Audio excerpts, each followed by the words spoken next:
We have 2 Border Patrol agents who are dead, who were killed by guns that were allowed, as far as we can tell, to deliberately walk out of gun shops under the program often called Fast and Furious. Did you ever approve or sanction investigations that allowed gun walking?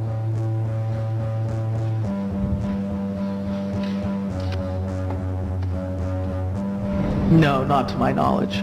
Now that you've been briefed on it, the President has said on March 22nd that you didn't authorize it. Did your Deputy Attorney General James Cole authorize it? I'm sorry, The Deputy Attorney General James Cole? did he, I didn't hear, did he? We have a dead Border Patrol agent in Agent Terry. We have 2,000 missing guns. We have 200 deaths in Mexico. We had dead government officials in Mexico. We have a Mexican helicopter with troops in it that shot, 3 of which are wounded back in May of this year. We have 50-plus members of Congress calling for your resignation over this, and you've never spoken to any one of these people about this operation. I think it's very important to recognize that you as the Attorney General, with all due respect, need to be held accountable, or someone does, as to what happened. I should be held accountable for certainly my role in whatever I did or didn't do in connection with the supervision of Fast and Furious. But yeah, I'm Attorney General of the United States, and I should also be held accountable and perhaps even given some credit. This program, as you know, and the President's been asked about it, you've been asked about it, allowed for weapons to be sold to straw purchasers, and ultimately many of those weapons are today in the hands of drug cartels and other criminals. When did you first know about the program, officially I believe called Fast and Furious? To the best of your knowledge, what date? I'm not sure of the exact date, but I probably heard about Fast and Furious for the first time over the last few weeks. This was the lie that made U.S. Attorney General Eric Holder the focus of Fast and Furious investigations. Documents obtained by CBS News prove that Holder lied, but their veteran reporter, Cheryl Atkinson, soon became a target of the White House, who attempted to intimidate the network into dropping their coverage of Fast and Furious. Believing it should remain above the law, even in the face of damning evidence of their illegal operation, an operation conveniently hidden inside President Obama's 2009 stimulus bill, and an operation that flooded the Mexican black market with thousands of illegally obtained firearms. The first incarnation of federal gun walking was hatched in 2007 under the watch of then Attorney General Roberto Gonzalez through Operation Wide Receiver. But that operation required federal agents to track firearms into Mexico and worked with Mexican security services to trace guns and apprehend cartel criminals, unlike Fast and Furious, which had no tracking, no tracing, and no real objectives, in what can only be described as a federal government appearing to partner with organized crime in Mexico. As a result, the violence has increased on both sides of the border since Fast and Furious went live in 2009. In April 2010, Pinal County Sheriff's Deputy Louis Parole was shot and wounded by AK-47 fire, but was rescued, narrowly escaping with his life, in an incident that prompted one of the largest manhunts in state history involving some 200 officers from multiple agencies. Rob Krentz, scion of one of the Southwest's most well-known ranching families, was shot and killed on March 27, 2010, most likely by traffickers who were using his land to mule narcotics over the Mexican border and into the country, as is captured by these hidden cameras along some of Arizona's most well-known smuggling routes. ICE Special Agent Jamie Zapata, assigned to human smuggling and trafficking, was gunned down in cold blood in February 2011 whilst in the line of duty and traveling in Mexico. And DHS Border Agent Brian Terry, a member of the BORTAC unit, was shot and killed on December 14, 2010, northwest of Nogales. And the gun recovered at the scene was traced directly back to Operation Fast and Furious. Infowars traveled to Arizona, to the state capitol, to speak to senators and congressmen about the details of Fast and Furious, and also to discover the real agenda lurking behind the operation.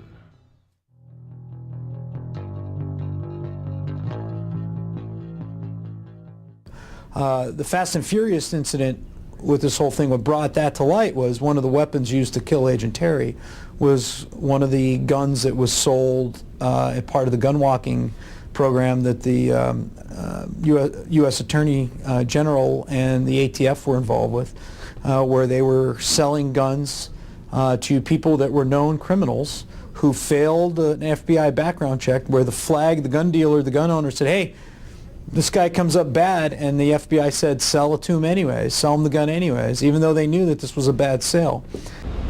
They had people that violated the law, that they essentially bought weapons that were in an illegal straw man transfer and then lost track of those, if they ever had the ability to even track them at all, as they were sold into a crime syndicate.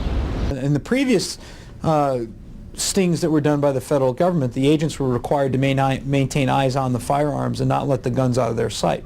In this particular episode, they were buying lots of guns and just flooding the illegal market with these guns and not actually tracking the guns.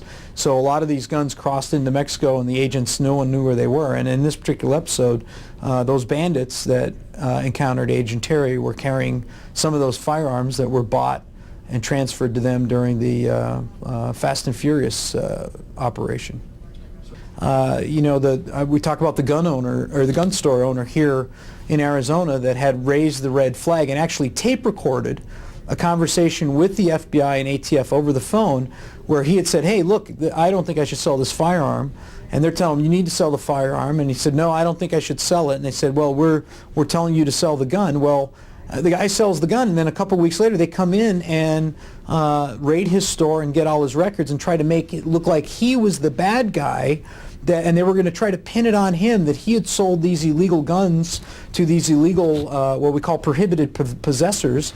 And during that effort, he was able to bring up this phone call and provide, and then of course they backed off. But the ATF went in there and raided his store to try to make it look like he had been illegally selling firearms, when in fact he had covered himself, luckily, with a tape-recorded telephone call to cover his rear end. And it's fortunate for him. Had he not done that, the ATF would have gone after him, shut his business down, and probably thrown him in jail.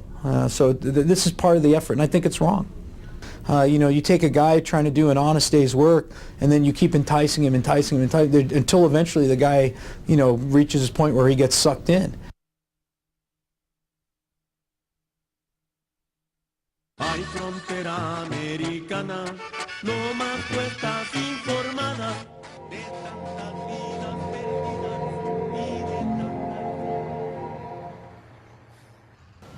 Here in the United States, we've increased cooperation on our southern border and dedicated new resources to reducing the southbound flow of money and guns.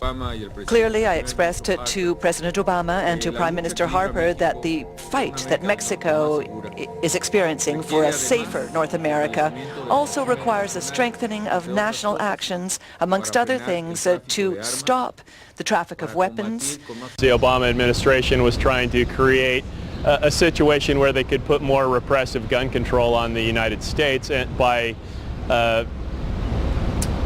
perpetrating the fallacy that Mexican drug cartels are using American-made weapons in their war with the Mexican government and with each other on the border. And we sustain that the expiry of the assault weapons ban in the year 2004 coincided almost exactly with the beginning of the harshest period of violence we've ever seen. That's a fallacy in itself. These are automatic weapons. They're not buying them at gun shows in Arizona, and they're not buying them at gun shops in Arizona. Those weapons are semi-automatic rifles. They're using full automatic weapons that were originally manufactured as automatic weapons. These are not conversion weapons. These are originally manufactured as automatic selective fire weapons. So it's not some garage conversion. They're buying these things on the foreign market. They're not coming out of the United States. And you even saw Mayor Bloomberg of New York after the Gabby Gifford shooting, which he does anytime that there is a shooting, is he goes to states where we allow people to sell guns back and forth to each other at gun shows and tries to gin up opposition to you and I selling grandpa's deer rifle at a gun show, because we need to remember that guns are property, you know, and as free Americans we're allowed to sell property to other people. And all this really does is deprive the law-abiding citizen of the ability to own a gun. And I think that's their end goal, to tell you the truth. Only a small fraction of the firearms in Mexico are coming from the United States. Most of the large caliber automatic weapons are coming from Central America and other parts of South America and the Southern Hemisphere. There are some guns coming from the United States. So we're a border with Mexico, so yeah, we've caught people trying to smuggle guns out of Arizona, and they've been caught trying to smuggle them into Mexico. So there is some gun trafficking going on. But to blame Mexico's problems on the United States is just par for the course for President Calderon and anybody else. Everybody blames the United States, and they won't blame themselves. We have a failed narco state to our south where the cartels have corrupted the Mexican government, and there is no desire on Mexico's part to deal with this problem the way it should be dealt with. And because of that, you know, their scapegoat excuse is to blame the United States. And I think it's just, again, trying to shift blame on the United States. We're not the problem in Mexico. Mexico is the problem in Mexico. The federal government's been at war with Arizona over illegal immigration for nearly a decade, even more so under the Obama administration. And essentially what they've done is they've created a situation where we have Mexican crime spilling into Arizona. We've had drug cartel crime. We've had execution-style crime happen in the Phoenix area. And a lot of this is, one, the federal government will not defend the border. And even worse than that, now they're even arming our enemies, essentially, on the Mexican side of the border. You know, it's essentially treasonous because these are being used against American citizens.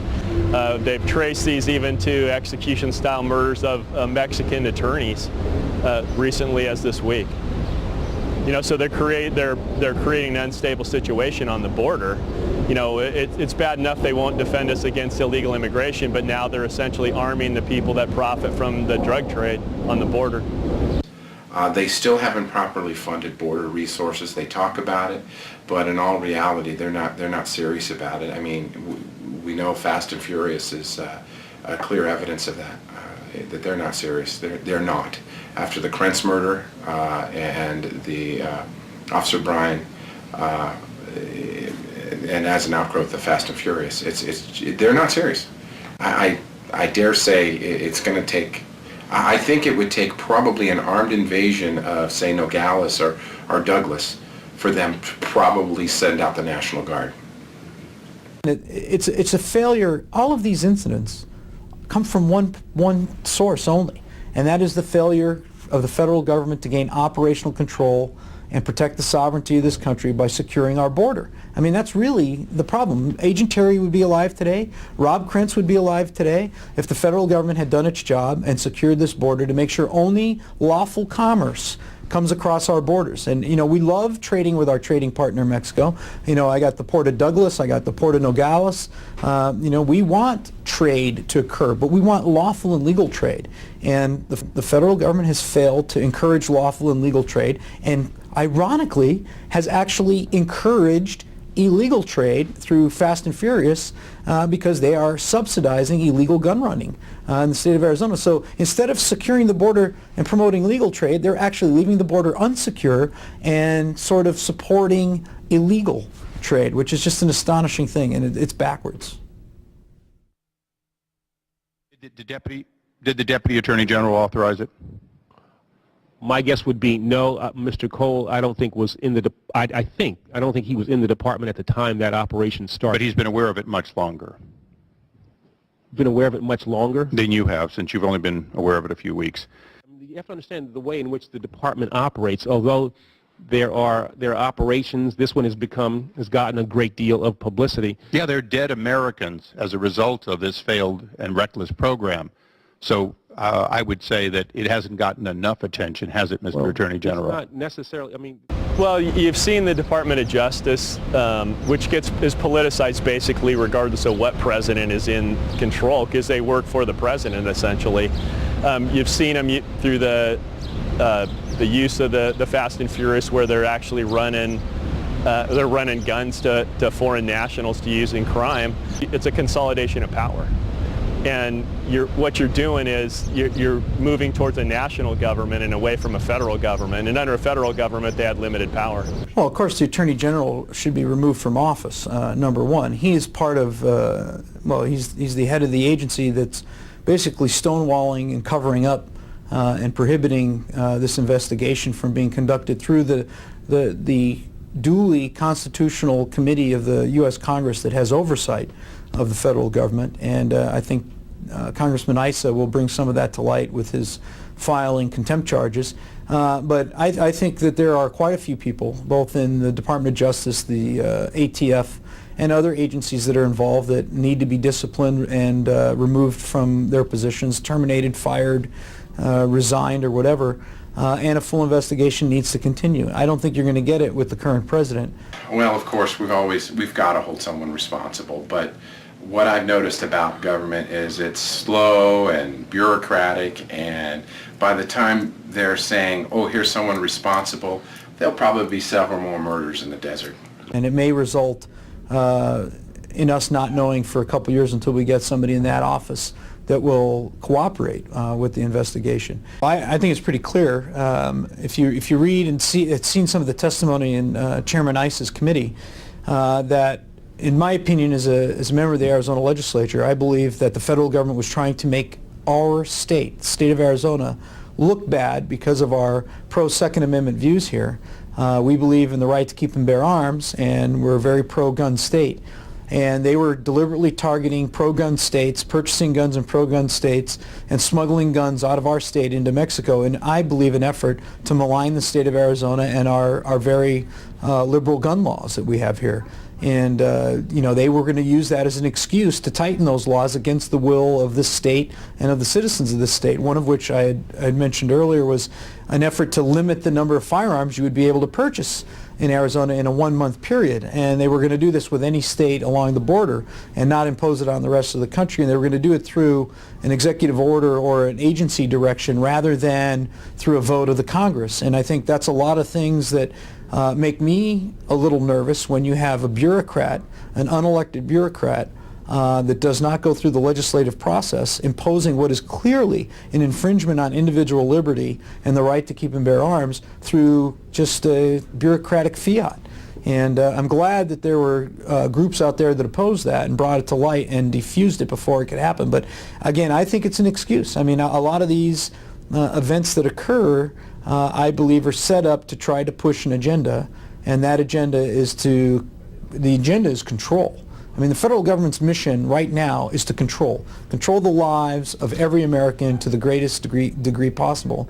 And I believe that's what that was about. It was about, Arizona, to the federal government, Arizona's out of control. And they want to come in here and control. They want to control our water. They want to control our laws and our policies within the state. And they don't like the fact that we're a very free state. We pride ourselves in trying to put as much individual liberty in the hands of the people of the state as possible, and it just drives the federal government nuts. I believe that Eric Holder actually knew what was going on and was involved in the operation, and you can tell that from some of his testimony. He needs to be impeached, and he needs to actually be criminally punished for what he's doing. A mere resignation, I don't think, is enough. And you can actually see a trail of this up to the Obama White House in reality. Up to cabinet level positions. Because I think this was some kind of a grand conspiracy that they dreamt up. They thought somehow that they were immune from actually getting caught, and that they could actually gin up opposition to the free ownership of guns and make more restrictive gun laws because of this. It's Hegelian dialectic is what it's actually called. That when you create a problem, and then you ride in on the white horse as the savior to the problem. In reality, you've lost your freedom from a situation that was created by government, and we need to stand up to these kind of things. Of all the scandals in Washington, none threaten the Obama administration more than Operation Fast and Furious. And while other scandals involve bribery or corruption or lying.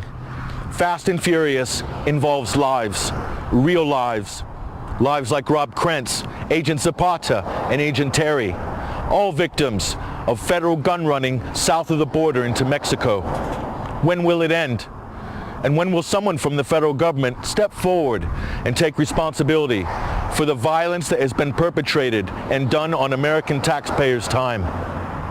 One thing is sure, this is a federal government that has grown out of control and seems bent on restricting the Second Amendment rights of Americans and free states like Arizona and Texas.